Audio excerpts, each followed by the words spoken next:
Hello and welcome, this is Shivani Shah और I am chartered accountant by profession. आज हम discuss करेंगे कि जॉइंट अकाउंट जो होते हैं, जो सेविंग बैंक, एफडी, इन्वेस्टमेंट का कोई भी जॉइंट अकाउंट होता है, तो उसमें जो इंटरेस्ट या डिविडेंड की इनकम होती है, तो वो हम कैसे शो करेंगे अपने इनकम टैक्स रिटर्न में in case of the joint account. तो इसके लिए हमारे पास 3 ऑप्शन है। पहला ऑप्शन है, फॉर एग्जांपल, हम एक एग्जांपल से समझेंगे ये। सपोज़ मिस्टर ए और मिस्टर पी है, उसका एक जॉइंट अकाउंट है, सेविंग बैंक अकाउंट है, और वो 10,000 का उनको इंटरेस्ट आता है पर फाइनेंशियल ईयर का। तो पहला ऑप्शन है जो डिफ़ॉल्ट ऑप्शन है, जिसमें कोई टर्म्स कंडीशन के बिना जो जॉइंट अकाउंट होता है इसमें। तो वो डिफ़ॉल्ट कंडीशन क्या है कि दोनों 50% अपने रिटर्न में शो करेंगे, मतलब इनकम टैक्स रिटर्न में उनको दोनों को 5,000 की की इनकम, टैक्सेबल इनकम आ जाएगी सेविंग बैंक अकाउंट में, जो न्यू केस में होंगे। तो दूसरा ऑप्शन है, अब ये दूसरा केस है, सेम एग्जांपल कंटिन्यू करेंगे।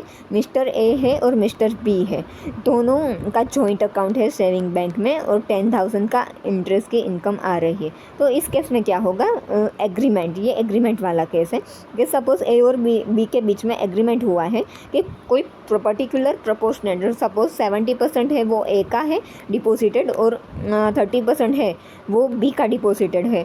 तो ए और बी दोनों को अपना जो 10,000 इंटरेस्ट अक्रू या क्रेडिटेड हुआ है, तो उसको अपने इनकम टैक्स रिटर्न में ए 7,000 दिखाएगा और बी 3,000 दिखाएगा।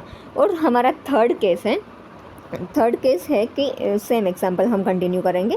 ए और बी का सेविंग बैंक अकाउंट है और 10,000 इंटरेस्ट अक्रू हुआ है या क्रेडिटेड हुआ है। तो इन केस में क्या है, सपोज़ ए है वो फर्स्ट होल्डर है, या हम कह सकते हैं प्रिलिमिनरी होल्डर है, और बी है वो सेकंड होल्डर है, उसका सेकंड नाम है जॉइंट अकाउंट में। तो ये भी पॉसिबल है कि ए है वो पूरा 100% अपने रिटर्न में बता सकता है और बी अपने इनकम टैक्स रिटर्न में शो भी ना करे। ये भी एक लीगल ट्रीटमेंट है।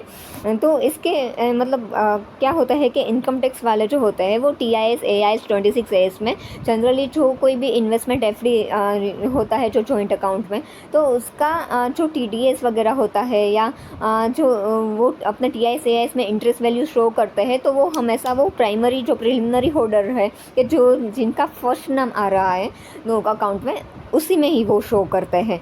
तो मतलब अगर ये भी मुमकिन है, ये भी लीगल वे ही है कि अगर फर्स्ट होल्डर है वो अपने बैलेंस शीट, अपने बुक्स ऑफ अकाउंट में पूरी राशि बता देते हैं बैंक की, और वो सारा पूरा क्लेम अपने में ही ले लेते हैं इंटरेस्ट का। और अगर फर्स्ट होल्डर पूरा क्लेम अपने में ले लेता है इनकम टैक्स रिटर्न में, और ये साबित कर देता है कि जो पूरी अमाउंट है, जो डिपॉजिटेड या इन्वेस्टेड अमाउंट है, वो उनकी ही है और उनके बुक्स ऑफ अकाउंट्स में भी है, तो सेकंड होल्डर जो है, जो बी, मतलब हमारे केस में बी है, तो वो अपने इनकम टैक्स रिटर्न में शो ना करे तो भी ये बात चलती है।